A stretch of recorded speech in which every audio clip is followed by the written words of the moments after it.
Hey everybody, welcome to the Reality Showcase. I'm your host, Reality, and today we have the Metal Gear Rising Revengeance Play Arts Kai Raiden. Yeah, it's a mouthful, right? We this is from the Metal Gear Solid universe. I decided to do a Metal Gear Solid universe since we had Catwoman last week and I was talking about Metal Gear Solid and all that stuff. If you haven't seen that video, go check it out. Basically today we have Raiden, and we're gonna throw a little backstory for you, a little backstory mostly for me, mostly for yours truly. Some people don't understand why we collect these figures, do these kind of things, why we like get so excited about this. Well, mostly I want to say it's because of nostalgia. That's probably like the main one. If you remember, like for me, this figure, Metal Gear Raiden, or Revengeance Raiden, the game came out later. It was a spin-off game that came out, I want to say after Metal Gear Solid 2 or Metal Gear Solid 3. I could be wrong. It could be 4 actually. I'm a little bit off on my timeline. You can tell me in the comments if you really know. But basically, the main point is I was introduced to Metal Gear Solid. The second one was actually my first one. Back when in 2000, I was in 7th grade, let's just say that, and I had all these friends. It was the most popular thing, and I didn't realize how I actually liked it. I thought before I was just bandwagoning, and I was like, oh yeah, everyone on Metal Gear Solid.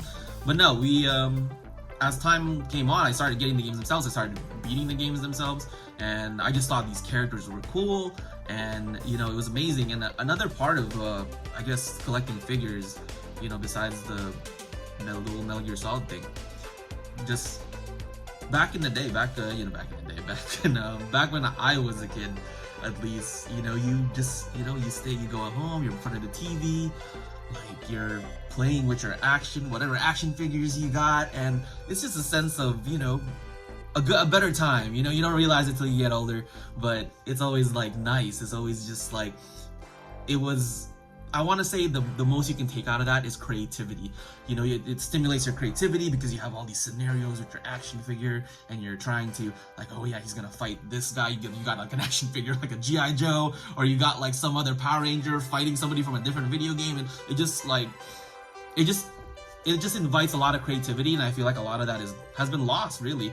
And just due to, like, how we have video games now, we have so much other stuff, and it's all of those things came from that creativity of playing with action figures when you were a kid, playing with other the first generation of video games, and but that's how times are. Times evolve, those things came out, and now we have to find a different way to be creative. Okay, enough of my rant. Okay, we're ranting on. I could go on and on about this whole, like, there's no creativity thing anymore, but there is creativity out there. It's just, I feel like it has to be stimulated a little bit different. Anyway, let's get to this figure, okay? This, once again, is the Metal Gear Rising Revengeance Play Arts Kai Raiden. Yeah, you just saw me look at the box because I had to read it.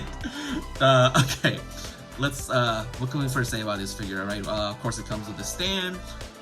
This figure, I will post some, you know how it goes. Post some close-ups. We'll put it up there. We'll give him a good view. Comes fully posable. You can move in any direction. This is not like the other figures I've had on the show so far. This is not a variant. This is not a variant at all. This is exactly how he looks in the video game. This is how he is portrayed. Oh, excuse me. I just okay. He looks kind of short right now because I have him in this kind of like ninja pose. He's got like, I kind of have him as running because, like, I don't want him looking like he's got to pull out his sword and all that stuff. He doesn't look like he has much, but to tell you the truth, he actually has a good number of things. It's actually this is the beautiful thing about, like, some of these figures for Play Arts Card. The detail into, like, sometimes you have action figures, but the stuff that he comes with just kind of like scatters. You can't put it on him or anything.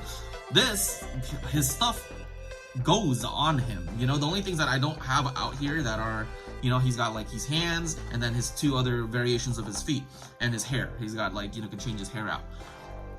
But everything else, like, he's basically got a bunch of knives. Okay, you got the big sword that he's holding, and then he's got his knives, and you can put him in holsters. There's like holsters for him, and that's what gets you, is those little details, and it's amazing to me.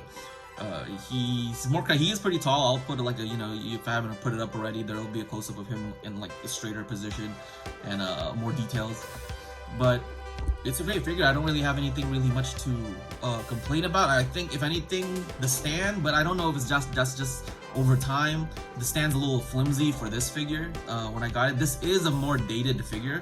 Just saying. Let me get the box for you. See, as you can see, this box is different. It's not like, it doesn't have an opening for the story like I had in the previous ones. For the other like newer versions of the Player's Card, this is the older figure. But it does still come with some some nice artwork. Let me see if I can put it up there. It has some artwork right there. Box is still the way it is, still a nice presentation. You can just keep them in here.